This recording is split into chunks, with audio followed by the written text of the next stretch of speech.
All right, welcome everyone here. And before I get started on tonight's topic, why most medical research is wrong, which is a pretty dramatic subject title, isn't it?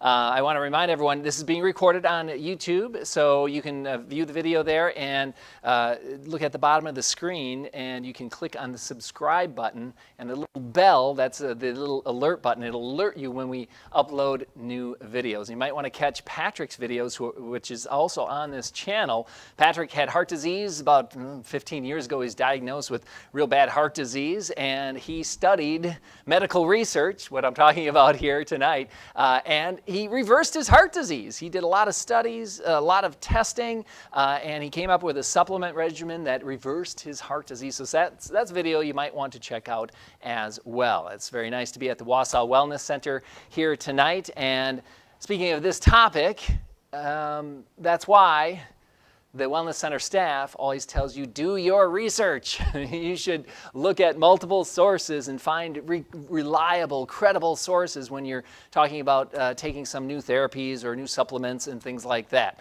Because not only some medical research is wrong, but most medical research is wrong. That's the topic of tonight's seminar. And you might think, okay, who are you? Are you a medical scientist? You know, why are you talking about this? Well, I do help run an international nonprofit organization that raises a lot of money and does advocacy for rejuvenation research and fighting age-related diseases. And about a few years ago, this topic came up. In some scientific circles, people were talking about, hey, there's some research here that's wrong. You know, how much of the research can't be reproduced? You know, it's first gets published, and it shows up on TV, and then all of a sudden, a couple of years later, you find out, oh, that wasn't right. And a few more people started studying it, and it really developed into quite a problem that doesn't get much publicity. And a lot of people have said, oh, you don't talk about it because it's too controversial, or you might think people might not believe in medical research anymore. But I feel as though it's better for people to learn and to be informed about things, even if it is a little bit controversial. So that's the subject here. And you might think, well, that cannot be. Most medical research is wrong. So the first thing I'm going to say, to tell you is that it is definitely true. And don't take my word for it. I've got a lot of experts here to show you that it is actually true. John Ioannidis of Stanford University was one of the first people to kind of take a look at how much medical research is wrong or how much money is wasted on medical research. And about 15 years ago, he came up with a figure of 85% of research money is wasted. And that is a lot when you think about it. Now, he uses the term wasted, not 85% of research is bad or it's wrong. Wasted means some of it's wrong, but then other research is done without much thought about how is this going to help people? You know, how is this going to cure disease? This is just, you know, scientists go in a lab, they're curious about, you know, certain types of things in metabolism and biology, and they just do an experiment and, oh, this was neat. And that's it. And he considers that being wasted money because there's no application to help people or help society. So that's one person who studied the subject. And also, here we have Shai Silberg, the Director of Research Quality at the National Institutes of Neurological Disorders and Stroke. And he found that poorly conducted animal trials lead to failed human trials, which makes sense. If someone does an animal study and comes up with a result, but they didn't really do it all that good, you move into a human study, which is much more expensive and takes a lot longer, and then all of a sudden that is a wasted study because the animal trial was not done right. And he says this is incredibly alarming. So it's not just me talking about it. It is incredibly alarming. So it's true. Here we have Dr. Richard Horton, former editor-in-chief at The Lancet. And he says much of the scientific literature, perhaps half, may be simply untrue. You read it, it says there's a result. Someone else looks at it and says, you know, that didn't quite add up. So there's another person. And sorry to beat a dead horse here, but Francis S. Collins, director of the National Institutes of Health, said the checks and balances that had once ensured scientific fidelity have been hobbled. And that is referencing that 20 or 30 years ago, we had a much more rigorous process for being able to check whether or not research was being conducted really well. And lately, it's broken down somewhat in the last 10 to 20 years. And we got someone else here too. Leonard Pete Friedman of the Global Biological Standards Institute calculated that $28 billion per year is spent on preclinical research that is not reproducible. Meaning someone does a study and then someone else tries to reproduce that study, and again, it didn't work out. $28 billion. That is a lot of money that you hope would not be wasted on poor research. Now, there's a thing I should say here, though. What's right and what's wrong, it sounds bad. Wrong research, scientists are really messing up. They're not doing it right. But in science, there's kind of a grading scale between what's right, what's kind of right, what's not right. It's not black and white absolute. So I should mention that. Some studies are done that might not be able to be reproduced, but there's still something interesting that happened there that people can learn from. So I hope you don't have to believe me, but believe all of these other researchers and directors of research and medical professionals that have found the same problem with a lot of medical research. And what about the drug companies? I know a lot of people don't like to hear about the drug companies. Sometimes they get bad press. But they do want to make a profit, right? And if they're going to try and come up with a new drug that might cost $1 billion to get through all the trials and to get out into the marketplace, you better believe they're going to test it to make sure that it works. And Amgen here, a big pharmaceutical company, tried to reproduce 53 landmark studies involving cancer treatments. Now, these are 53 studies that were published, and they were on the news, and they were in magazines that said, hey, wow, look at this cancer therapy, this cancer drug. It really works. This is great. Amgen took 53 of those and said, okay, we're going to find out which ones are the best, and then we'll try and develop those. Can anyone guess how many of the 53 original preclinical studies they could reproduce? Any guesses? What? Come on, guesses. 0? No, it's more than that. Thankfully, more than 0, right? 5. Someone said 5? Very close. Very close. They could only reproduce 6 of those studies. So that's pretty amazing. How about Bayer, the drug company Bayer? They looked at 67 different cancer, heart, and women's health studies to see if the research was done correctly, if they could reproduce it, and they were only able to reproduce 24 of 67 studies. So it's a little bit over a third, but still, that doesn't seem too good, does it? All right.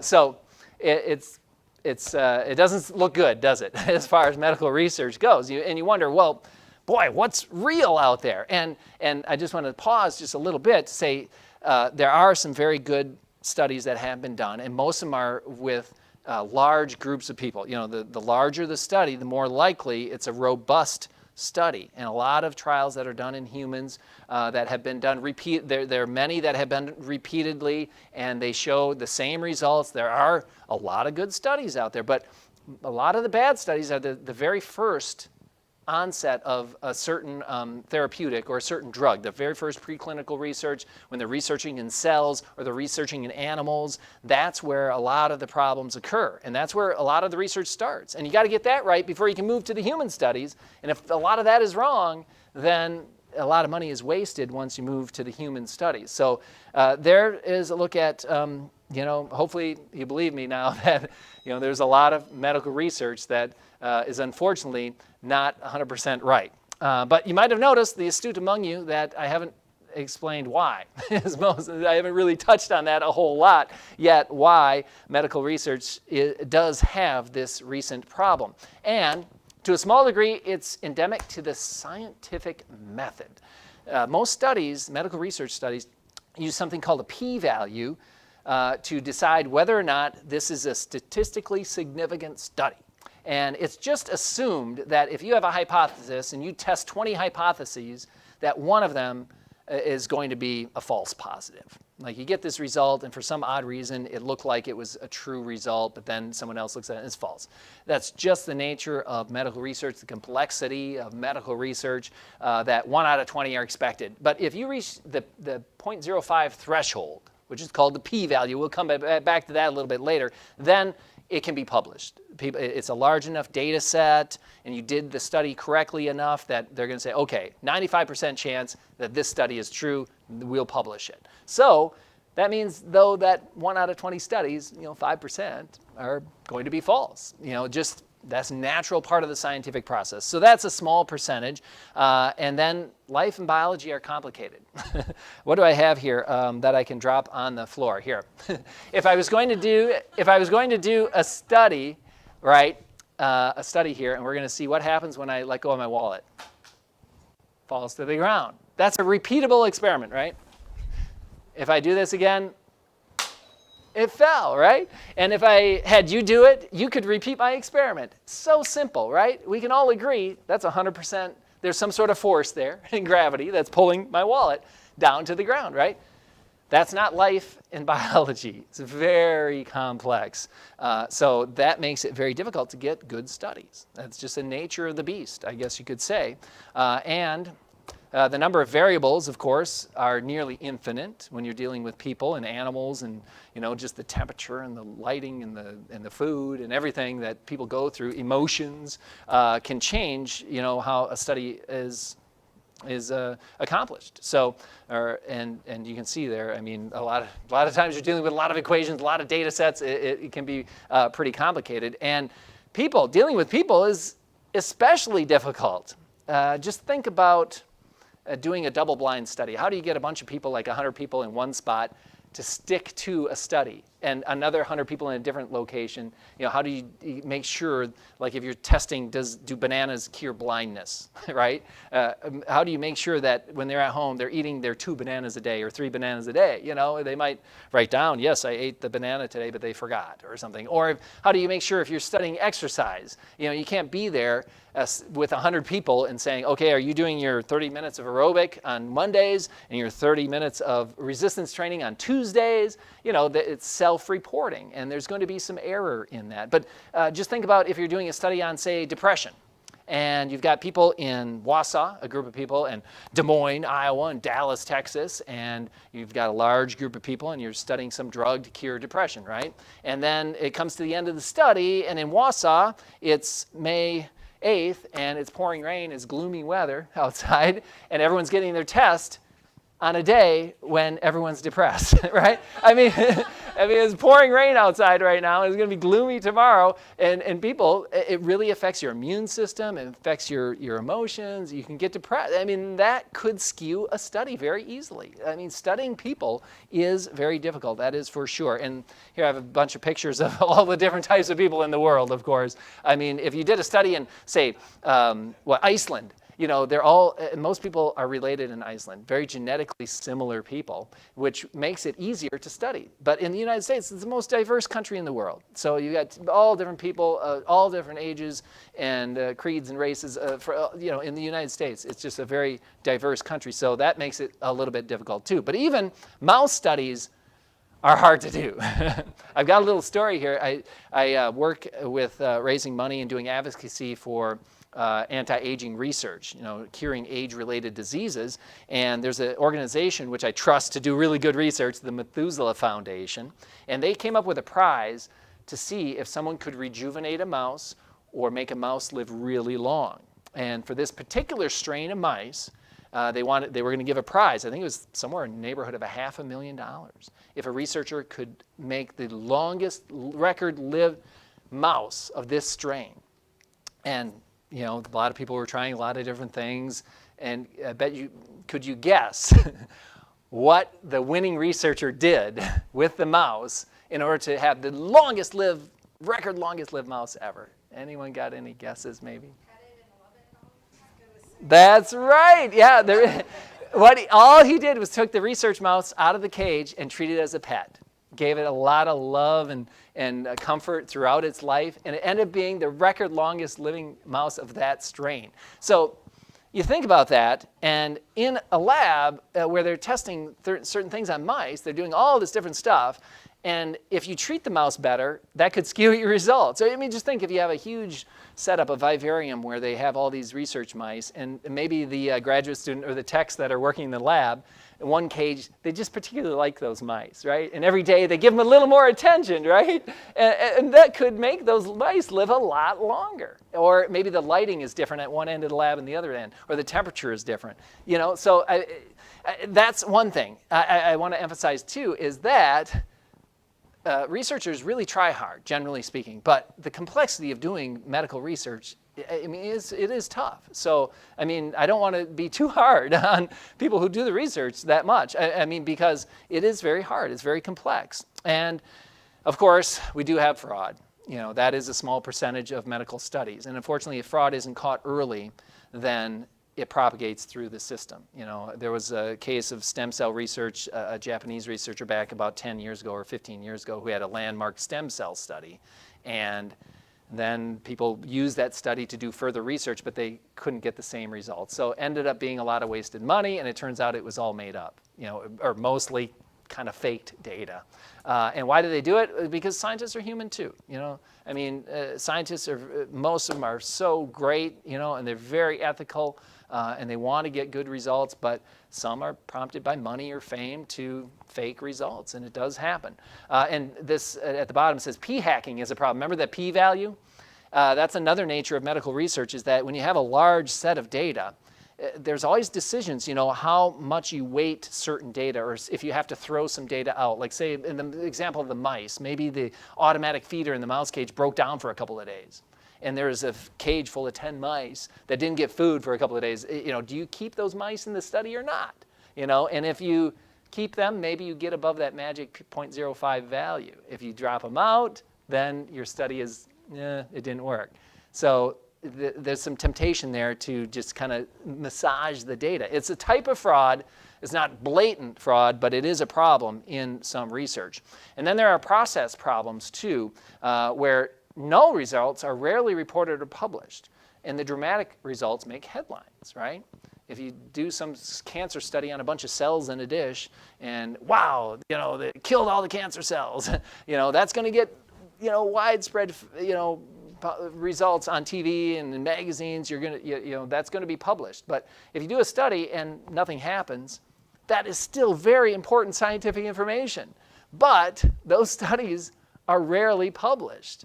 And, you know, someone who's studying bananas to cure blindness, right? And you found out that eating 2 bananas a day does not cure blindness. That's kind of boring. It doesn't get published. Then 10 years later, someone else comes up with the idea, baby bananas cure blindness, right? And if that study is not easily found, they're going to waste another $1 million, right? And so null results are very important, but they don't get much weight. And there's lack of good peer review. You know, we have this peer review process in the scientific fields, which works usually very well.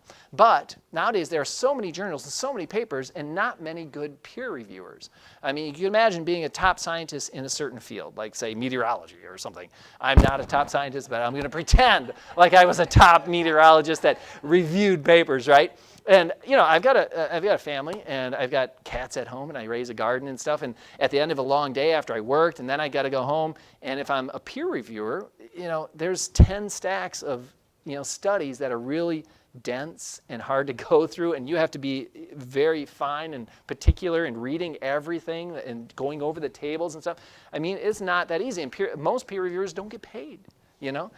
So that is a problem too. Not enough good peer review.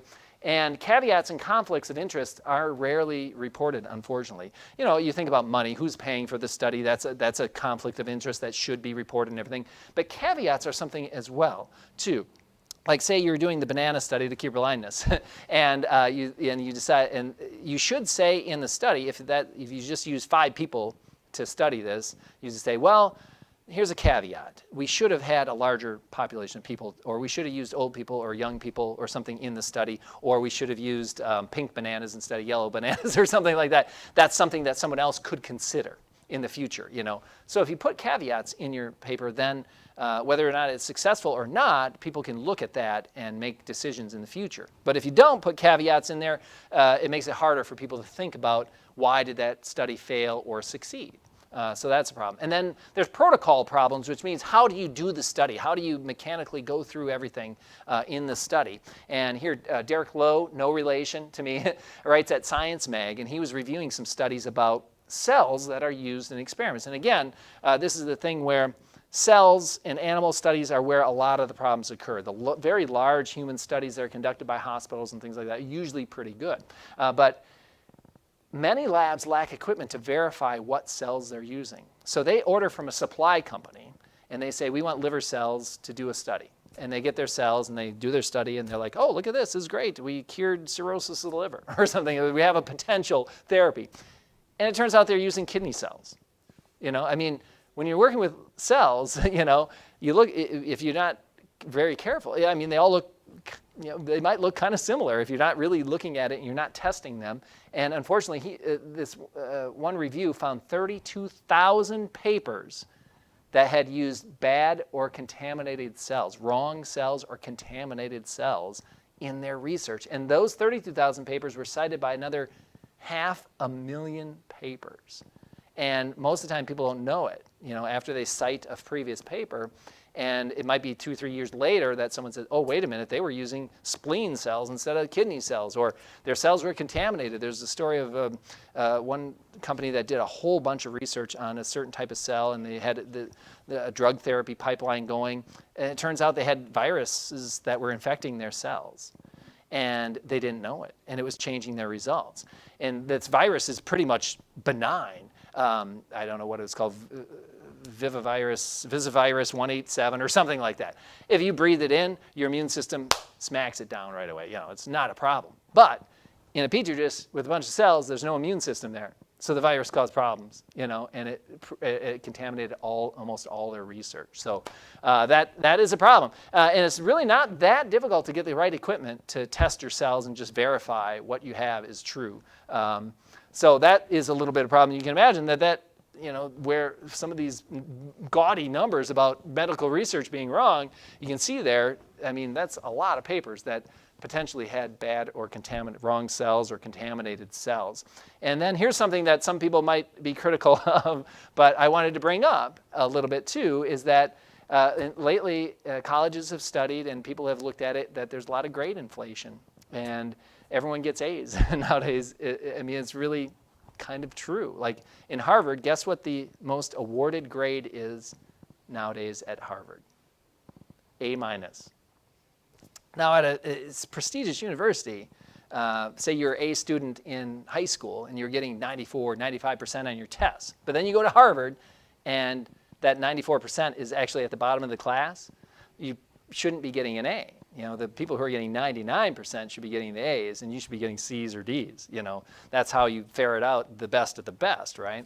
And maybe there's a little over-encouragement of students into STEM fields. I really like it that schools are focusing more on STEM nowadays, and that way we find more of the really good scientists out there that maybe didn't think that they could be. But maybe we're bringing too many people into the field that really don't have quite the aptitude. It takes a lot of, you got to be meticulous, organized, and you got to be able to, juggle logical concepts in your head with a lot of science, and not everyone really has that natural aptitude. You can get good scientists that can do some lab work, but you might get a lot of average, scientists that maybe don't have, you're not meticulous enough to produce a lot of good research. So I like it that that there's more kids going into STEM nowadays, but maybe there's a little bit more, too many people are being pushed. I know a couple of people who really were excited about doing anti-aging research and rejuvenation research, and then they got in the lab and they said,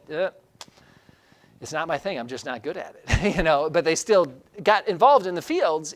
They maybe do media, or they maybe do graphic artists. They might be a graphic artist to do diagrams and visualizations for science. I mean, that's another way you can get involved without actually doing lab work, because it's just not everyone is cut out for lab work. But you might be wondering, there's got to be something being done about it, right? No group of scientists could put up with this without doing something about it. And that's the positive thing about this seminar, is that yes, there are some steps being done to make sure that scientific research, especially medical research, is a lot better. And one thing that I know a lot of folks I talk to who are in the field, who are real good, legitimate researchers, they want to focus on translational research, which is make sure if you're going to do something, you're going to be spending the public's money or people who donate money, make sure there's a goal in mind that you can translate that research into some benefit for people, to cure some disease or help people, make them, because a lot of researchers don't start out with that mindset. You know, it's a pure scientific effort and curiosity, you know, what happens when we change these genes or we, fiddle with this part of metabolism and stuff without any real end goal. You know, where is this going to go? How, you know, and that's one thing. But flagging and removing bad papers, that's obvious one. Got to be a better job at that, and they've really focused more on that. Lancet has a reward campaign, which now I forget what the acronym again comes from. Oh, it's supposed to reward diligence in reporting and peer reviewing process. And positively negative, that's on PLOS1, which is an open website where you can see a lot of research. Positively negative means, hey, let's look at these null results and publish them, because that's a very positive thing. A null result is not negative. It's very important scientific information to have those null results published. So that's another initiative. Open peer review. You know, we talked about peer reviewers who are just overloaded with work, and we need good peer reviews. And why not allow more of the scientific community, but even the public, to look at the papers, to just scan through it? Because I know there's a lot of smart people out there who could catch little things or errors or come up with a question of why this was done in this particular way. And that relieves some of the pressure on the real peer reviewers who would have the final say. But you can start that out earlier and catch some of the errors maybe a little bit quicker. And then there's the FAIR initiative, which is to make a lot of the data more easily reusable. Like a lot of data nowadays, you know, some different papers might have different types of charts and spreadsheets and stuff. They're trying to get it more coordinated to a standard so that it's very easily shared between researchers. So it's like in a common language kind of thing. And that would help certainly with handling data and analyzing data.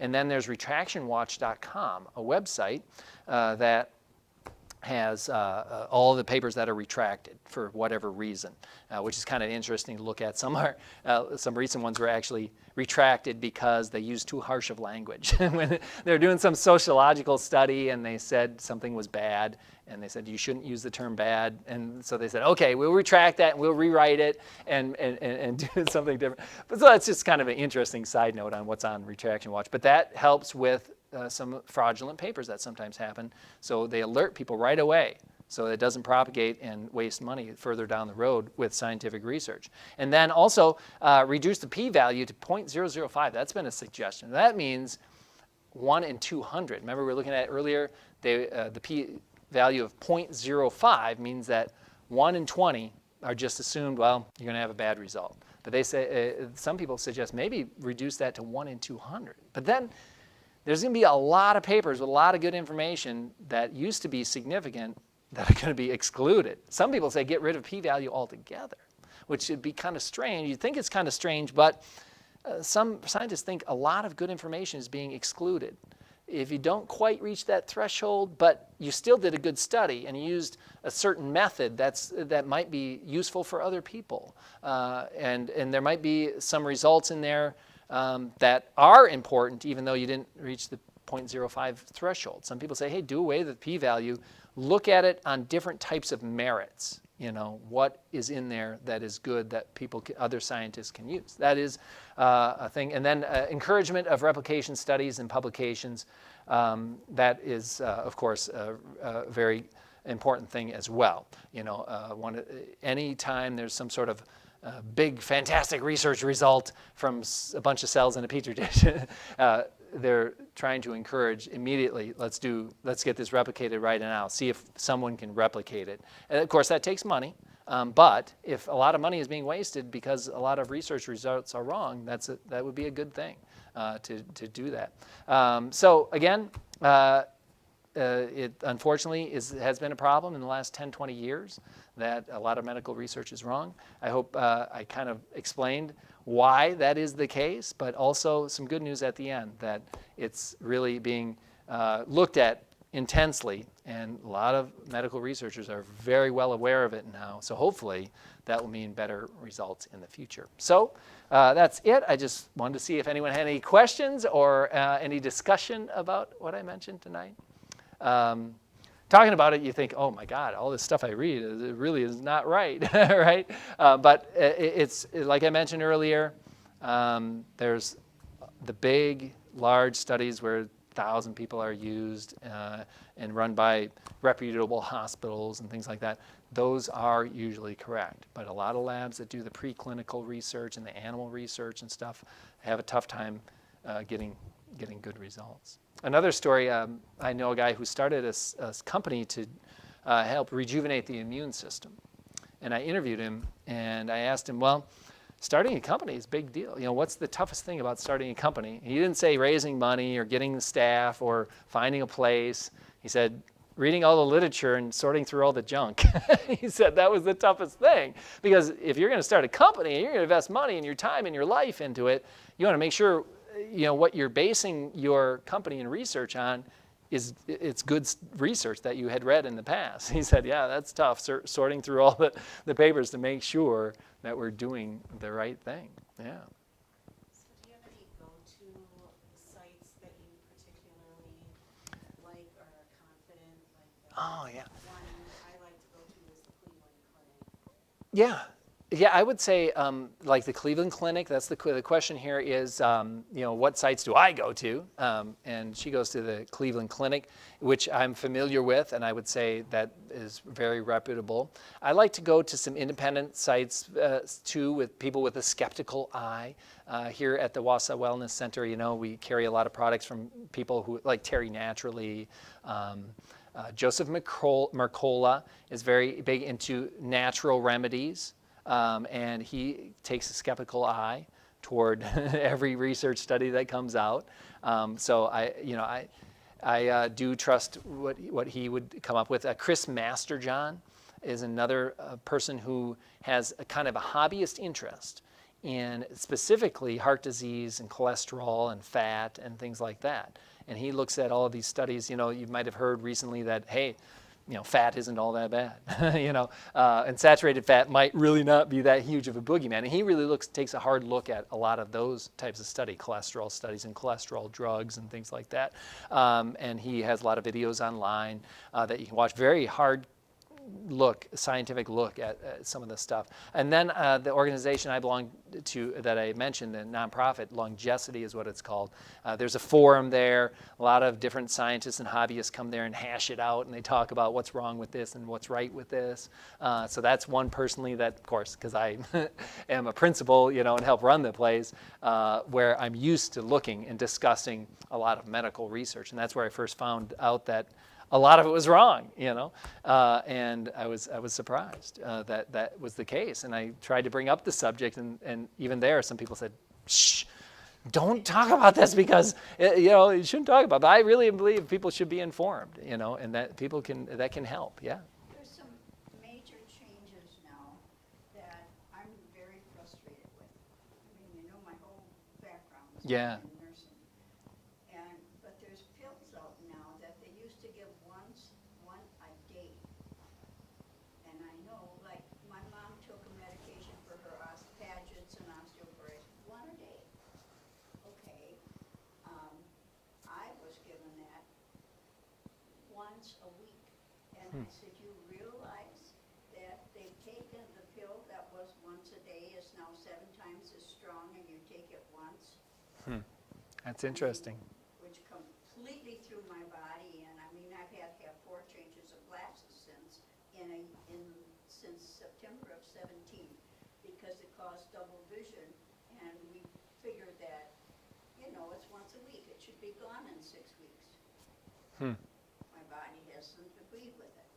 So I was just wondering how much research they did to change it from once Oh. a day to once a week. I wonder. And they're throwing it at people with, oh, it's been around for 50 years, it's fine.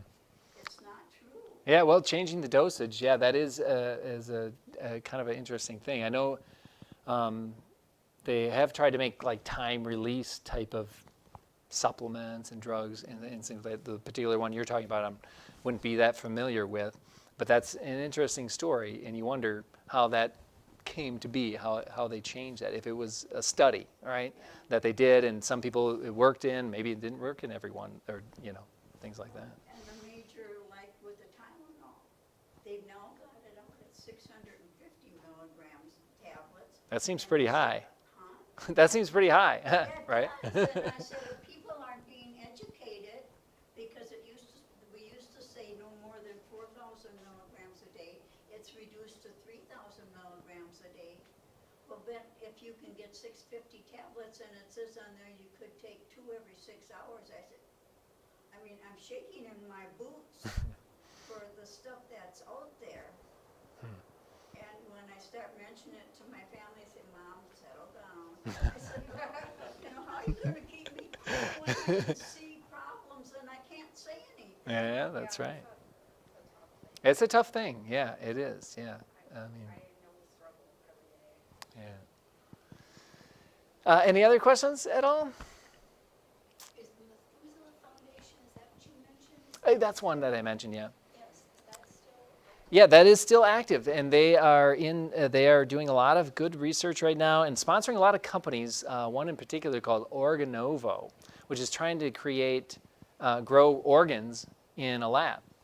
Yeah, and they've had some success growing small parts of organs. They are starting a trial, believe it or not, with liver regeneration. They can't grow a whole liver in a lab, but they can grow a small piece.